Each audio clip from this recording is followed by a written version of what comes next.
Hi, hello, welcome. இன்னைக்கு என்னுடைய கதை சுருக்கத்தை கேட்க வந்த எல்லாருக்குமே என்னுடைய நன்றிகள்ங்க. இன்னைக்கு நம்ம பார்க்க போறது தூள் படத்தோட கதை சுருக்கம் தான். இந்த படம் ஜனவரி 9, 2003 ரிலீஸ் ஆனுச்சு. இந்த படத்தோடைய டைரக்டர் தரணி, மியூசிக் வித்யாசாகர். இந்த படத்துல Vikram, Jyothika, Reema Sen and comedy actor Vivek நடிச்சிருக்காங்க.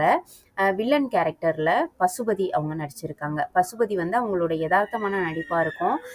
எந்த ஒரு கேரக்டர் கொடுத்தாலுமே அவங்களுடைய நடிப்பு வந்து நம்மளுக்கு எப்படின்னா நடிக்கிற மாதிரி தெரியாது. அந்த கேரக்டர்லேயே வாழ்ற மாதிரி ஒரு ஃபீல் கொடுக்கும். இந்த படத்துல பார்த்தீங்கன்னா விக்ரம் சார், ஜோதிகா இவங்க வந்து ஒரு கிராமத்துல தான் இருப்பாங்க. அங்க வந்து இந்த சாக்கடை தண்ணியும், குடி தண்ணியும் ஒண்ணா கலக்குது. அது மூலமா வருது நெறைய நோய்கள்லாம் வருது அப்படின்னு சொல்லிட்டு, நெறைய மனு எழுதி குடுத்துருப்பாங்க கவர்மெண்ட்டுக்கு. அதுல பார்த்தீங்கன்னா, எந்த ஒரு ஆக்ஷனுமே எடுத்திருக்க மாட்டாங்க. அப்ப போய் அங்க உள்ள ஒரு சின்ன சின்ன இப்ப வில்லேஜ்லலாம் இருக்கும் இல்லையா? சின்ன சின்ன ஆஃபீஸ். அங்க போய் சொல்லும்போது சொல்லிருவாங்க, "இங்க நீங்க சொல்லி எந்த பிரயோஜனமும் கிடையாது. ஓட்டு கேட்க மட்டும் தான் அரசியல்வாதிகள் நம்ம ஊருக்கு வர்றாங்க. நீங்க ஸ்ட்ரெயிட்டா சென்னையிலேயே போயிட்டு கம்ப்ளைண்ட் குடுத்தீங்கன்னா நல்லாருக்கும்" அப்படின்னு சொல்லிருவாங்க. ஹெட் ஆஃபீஸ்க்கு போயிருங்கன்னு.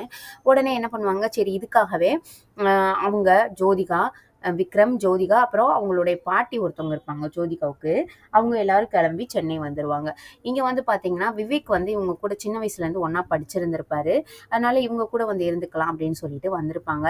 ஒரு ஒரு வீடு ஹாஸ்டல் மாதிரி இருக்கும். எல்லாரும் சேர்ந்து ஒரே இடத்துல தான் தங்கியிருப்பாங்க. ஏதோ ஒரு வேலைய பார்த்துக்கிட்டு அதே ஊர்ல இருந்துக்கலாம் அப்படின்னு சொல்லிட்டு வந்திருப்பாங்க. இவங்க சென்னைக்கு வந்து புதுசா வந்திருக்கனால, அங்க உள்ள பழக்கவழக்கங்கள் எதுவுமே தெரியாது. ஏன்னா கிராமத்துலேருந்து வந்திருக்காங்க இல்லையா? இங்க எப்படி இருக்கணும், எப்படி பேசணும் எதுவும் தெரியாது. அவங்களுடைய வில்லேஜ் ஸ்டைல்ல அவங்க பாட்டுல இருப்பாங்க. இதுல என்னன்னு பார்த்தீங்கன்னா, அவங்க வந்த இடத்துல பசுபதி அவர் வந்து ஒரு சின்ன சின்ன பிரச்சனைகள், அதாவது இந்த ஏரியாவில் ரவுடின்னு சொல்லிட்டு இருந்தாலே ஏதாவது அங்கே இருக்கிறவங்களுக்கு ஏதாவது தொல்லை கொடுத்துக்கிட்டே இருப்பாங்க இல்லையா? ஸோ அந்த மாதிரி அந்த ஏரியா மக்களுக்கு இப்படி சின்ன சின்ன தொல்லைகள்லாம் கொடுத்துக்கிட்டு அவர் அவர் இருப்பார். இதில் காமெடி ஆக்டராக விவேக் சார் நடிச்சிருப்பாரு. இது என்னன்னு பார்த்தீங்கன்னா, இவங்க தங்கியிருக்கிற இடத்துலையே ரீமா சென் அவங்களும் இருப்பாங்க ஒரு வீட்டில். அப்போ பார்த்தீங்கன்னா, ரீமா சென்னை வந்து விவேக் அவங்களுக்கு வந்து ரொம்ப பிடிக்கும். விவேக் சார் வந்து இருந்தாலே காமெடி இருக்கும், பட் அதில் நிறைய கருத்துக்களும் இருக்கும். மற்ற மற்ற காமெடி ஆக்டர்ஸ் மாதிரி வெறும் காமெடியோட மட்டும் முடியாது. இவர் சொல்கிற விஷயங்கள் எல்லாமே நம்மளுக்கு லைஃபுக்கு கொஞ்சம் செட் ஆகிற மாதிரி விஷயங்களா இருக்கும். அதை வந்து காமெடின்னு மட்டும் எடுத்துக்காம நம்ம அது உள்ளே போய் பார்த்தோன்னா நிறைய கருத்துக்கள் இருக்கும் இல்லையா? அதே மாதிரி தான் இந்த படத்துல இருக்கும். இவர் வந்து ரீமா சென்னை வந்து ரொம்ப பிடிக்குமா. அப்போ ஒரு சுச்சுவேஷனில் பார்த்தீங்கன்னா அவங்களுக்கு வந்து கடகராசி அப்படின்னு சொல்லியிருப்பாங்க. அது வந்து இங்கிலீஷில் கேன்சர்.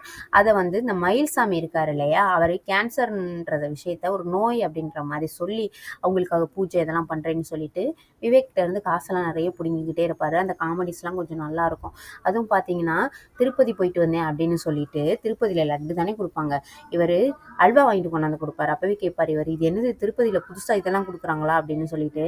ஆமாம், இப்போ புதுசாக வந்து ஆரம்பிச்சிருக்காங்க அப்படிலாம் சொல்லுவார். அப்படி கொஞ்சம் கொஞ்சமாக ஏமாற்றிக்கிட்டு இருப்பார். ரீமா சென்னை கரெக்ட் பண்ணுறதுக்காக இந்த தம்பிள்ஸ்லாம் எடுப்பாங்க இல்லையா, அதெல்லாம் சும்மா அட்டையில் போட்டு ஒட்டி செஞ்சு வச்சுக்கிட்டு அதெல்லாம் தூக்குற மாதிரி சீன் போட்டுக்கிட்டு இருப்பார். ஏன்னா ரீமா சென்னுக்கு வந்து இந்த ஜிம் பாடி நல்ல ஆர்ம்ஸ் இதெல்லாம் வச்சுருந்தாங்கன்னா ரொம்பவே பிடிக்கும். அதனால் இவர் அந்த மாதிரிலாம் பண்ணிக்கிட்டு இருப்பார். ஓகே, நம்மளுக்கு வந்து ரீமா சென் வந்து கரெக்ட் பண்ணலாம் அந்த மாதிரி நினச்சிக்கிட்டு. இதில் பார்த்தீங்கன்னா ரீமா சென்னுக்கு வந்து விக்ரமை வந்து பிடிக்கும். ஏன்னா அவர் வந்து கிராமத்தில் வேலை இதெல்லாம் பார்க்குறனால எப்படி இருக்கும், அவர் வந்து கொஞ்சம் நல்லா ஃபிட்டாக வச்சுருப்பார் உடம்பு. ஸோ இவங்களுக்கு அந்த மாதிரி விஷயங்கள் தானே பிடிக்குது. ஸோ அவரை வந்து இவங்களுக்கு வந்து பிடிக்க ஆரம்பிக்கும். ஆனால் இந்த விஷயம் ஜோதிகாவுக்கு வந்து பிடிக்காது. ஏன்னா ஜோதிகாவும் விக்ரமும் ஒரே ஊர் இல்லையா, சின்ன வயசுலேருந்து ஒன்றாவே பழகியிருப்பாங்க. ஏதோ லைட்டாக ரெண்டு பேருக்கும் கொஞ்சம் அஃபெக்ஷன் இருக்கும் போல். அதனால ஜோதிகா வந்து ரீமா சென் வந்து பேச வந்தாலே சுத்தமாக பிடிக்காம இருப்பாங்க. இதில் என்னென்னு பார்த்தீங்கன்னா, சின்ன சின்ன விஷயங்கள், அதாவது இந்த வயசானவங்கள்ட்ட வம்பிழுக்கிற இந்த மாதிரி வேலையெல்லாம் பசுபதி வந்து நிறைய பார்த்துட்டு இருப்பாரா. அப்போ எதிர்த்து கேட்க போகிறேன்னு சொல்லிட்டு ஜோதிகா கேட்க அவங்களோட தாவணி வந்து உருவி விட்டுருவார் பசுபதி. இந்த விஷயம் வந்து விக்ரமுக்கு தெரிஞ்சோன்னா பயங்கரமாக அடித்து போட்டுருவாங்க. அடித்து ஹாஸ்பிட்டலில் இருப்பார். அது என்ன ஆயிடுன்னு பார்த்தீங்கன்னா, அவர் அதே ஏரியாவில் இருக்கக்கூடிய மிகப்பெரிய ஒரு அரசியல்வாதியுடைய தம்பி, தன்னோட தம்பி இப்படி ஆக்கிட்டானே அப்படின்னு சொல்லிட்டு விக்ரம் எப்படியாவது பழி வாங்கணும் அப்படின்னு சொல்லி நினைப்பாங்க. அவங்களாம் அவங்கள்ட்ட இருந்து இவர் வந்து எப்படி தப்பிக்கிறாரு. இன்னொன்று, அவர் ஊருக்காக நல்லது பண்ணணும்னு நினச்சி தானே வந்தார், தண்ணியை வந்து மாற்றணும்னு. அதுக்கு வேற எந்த ஒரு ஆக்ஷனுமே எடுக்க மாட்டாங்க அரசியல்வாதிங்க. அவர் என்ன பண்ணிடுவாருன்னா, அவங்க குடிக்கிற தண்ணியில் அவங்களோட தண்ணியை வந்து கலந்து விட்டுருவாரு. அந்த சாக்கடை கலந்து வருது இல்லையா, அது மூலமாக அவர் முடியாமல் கிடப்பாரு. அதுக்கப்புறம் தான் புரிய வரும், இவங்க வந்து இந்த தண்ணியை குடிச்சிட்டு தானே வாழ்கிறாங்க அப்படின்னு சொல்லிட்டு. கடைசியில் தன்னோட ஊருக்குமே தண்ணியை வந்து மாற்றி கரெக்டாக அந்த சாக்கடை கலக்காமல் தண்ணி வந்து நல்ல தண்ணியாக குடிக்கிற மாதிரி ஏற்பாடும் பண்ணி கொடுப்பாரு விக்ரம். அதோட ஜோதிகா அண்ட் விக்ரம் 2 பேரும் சேர்ற மாதிரி இந்த படத்தில் நம்மளுக்கு காமிச்சிருப்பாங்க.